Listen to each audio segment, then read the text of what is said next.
It's hard to know where Kyrie Irving is getting his vaccination information. Hope it's not the same sources that had him convinced for a while the Earth was flat.True story.So. Maybe it wasn't much of a surprise Tuesday when science tripped up the 7-time All-Star again. Hemmed by a New York City COVID-19 vaccine mandate that covers pro athletes and would have limited Irving to playing road games only, the Brooklyn Nets gave him an ultimatum: hey, get the shot or beat, take the 2021-22 season off. The argument for aid is pretty straightforward. The Nets are paying Irving $34 million per year to blend with Kevin Durant and James Harden, two of the best players in the game, and maybe deliver an NBA title to Brooklyn.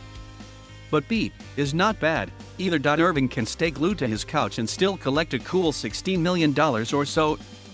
That's because Nets general manager Sean Marks and owner Joe Tsai, who together decided the half-a-loaf approach wasn't worth the disruption, said Irving would be paid for road games where he would have been eligible to play.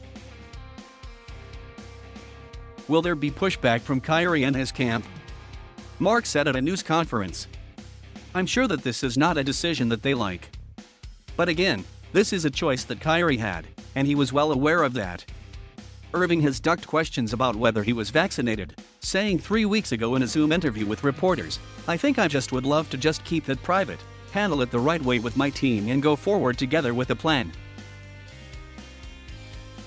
Whatever that plan is, Marks made clear that Irving, a vice president of the NBA Players Association, was not among the 96% of players the union said had taken the jab. If he was vaccinated, Marks said, we wouldn't be having this discussion. How much more they talk remains to be seen.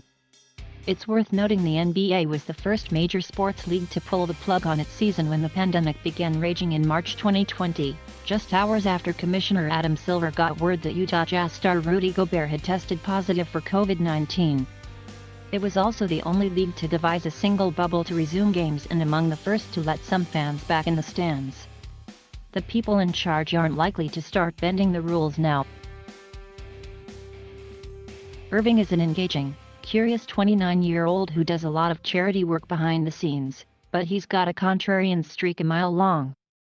He fought the league over the bubble setup and then skipped out on the Nets a few times last season, citing personal reasons only to be caught partying.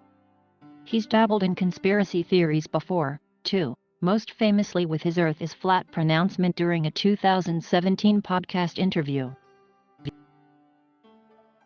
Then, just as now, Irving was coy about who he listened to on the topic and encouraged people to do their own research.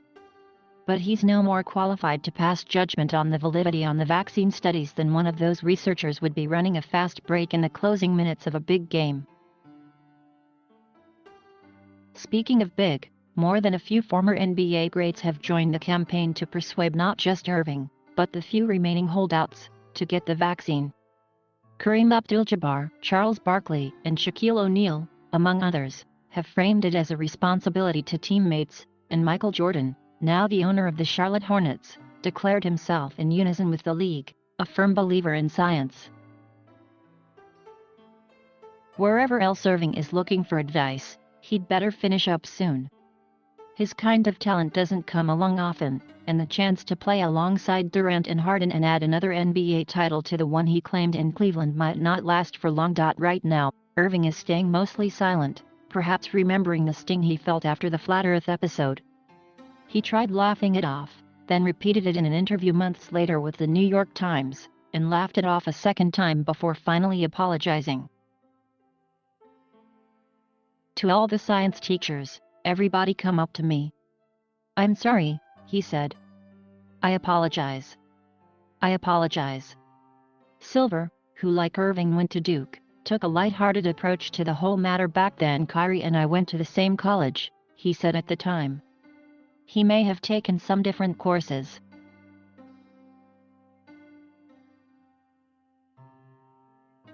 Thank you for watching. Please subscribe,